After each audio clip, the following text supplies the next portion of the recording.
To talk about the big news here. Big ribbon cutting happening tomorrow, maybe a slight change of plans, but paladural research. Tell us a little bit about what that is and why it's such a big deal to have here at WT.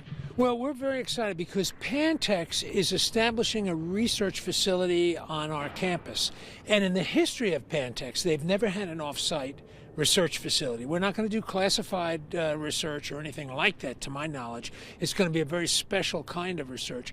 But it's nice because it will allow our students and faculty to engage some in that research. And that announcement, the ribbon cutting, is tomorrow. It was scheduled to be outside, but we've got some high winds forecast, so we're going to move it to the Fairleigh Club level. It's open to the public, and it's at the time has not changed. It's at 10 o'clock in the morning, and we're very excited about it, in part because Pantex has a very important connection to our region, not the least of which the president and general manager of Pantex will be here. His name is Kelly Beyer-Schmidt, and he's a Claude native. As a matter of fact, he started school here in applied mathematics. Bill Ambrose, Professor Ambrose, Dr. Ambrose, which is a faculty member that taught mathematics and still teaches mathematics. He's been here over 50 years. And I called him one time to ask him about Kelly Beyer-Schmidt, and I heard the papers ruffle on his desk. I said, what kind of a student he was? He said, oh my gosh, a great student. He was a great student. Well, he's going to be here with us tomorrow, so will Chancellor Sharp and some other folks from the federal programs offices down in College Station. This is a big deal, and we're very excited about it. What makes me excited is that we're in the old hospital building, which has been essentially vacant ever since I've gotten here. And it's going to be full now because we're putting the Palador Research Center for Pantex in there. We have our existing research facilities in there for some of our current faculty and students.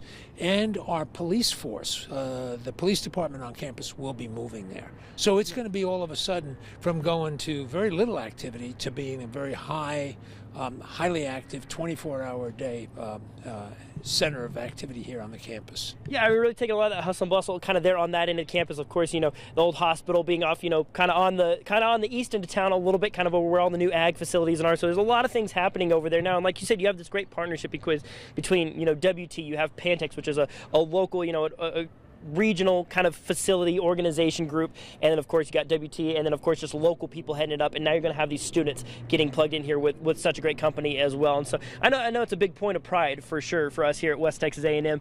Also talk a little bit about, like I said, the fact that the police department is now moving there, so that means the old police department, the old sub-building, could be some changes happening on that end of campus, right? Right, and the biggest change is that it's going to disappear. Yes. It will either be grass over there or a parking lot or some combination thereof. But that building will be vacated. It has a lot of deferred maintenance associated with it. And there comes a point in an old building where the deferred maintenance gets to be so much that you're better off with a new facility. Architects usually, and I'm an old architect. I used to be an architect, was dean of the college at A&M. But architects, when the updates to cover deferred maintenance reaches half of the cost to build a new facility, or approximately half, time to move. It's time to build a new building because the building is old. I mean, it is old, and it's not been designed for what it's being used for now. It's been good service to WT, but so it's going to go away, and it'll be a while yet, but. This building is being set to open. The police will be over there, and that will be vacated, and then we'll begin the process of raising the structure. A lot of big things happening on campus. I mean, you can't really make it out in the background probably, but of course, we got the construction on the old ed still well underway, so a lot of big things happening here on campus. So is there anything else maybe I didn't ask you about this morning that you just really want the folks at home to know about? Well, we are very excited about old ed. It's on time and on budget, which always excites me because it's not always that way with buildings. You have weather. And in spite of our weather, the challenges of panhandle weather, which is very erratic, to say the least. Of course.